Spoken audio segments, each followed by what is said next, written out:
Matanga na Côte d'Ivoire nsima na liwa ya ministre wa Yambo Hamed Bakayoko lobi na Allemagne.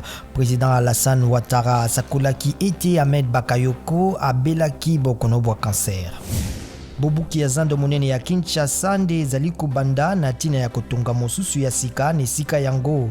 Président Félix Tshisekedi apesi botongi yango na Sodema na misolomi ya FBN Bank pona kosukisa matata mazalaki.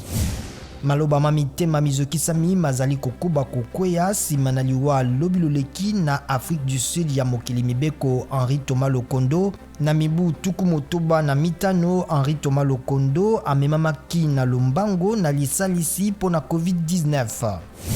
Alanga nzembo Idinco Delcat na kombo na ye ya solo Delphin Katembo vinia alaki kokoba bitumba na ye ya kopamela bayi politiki.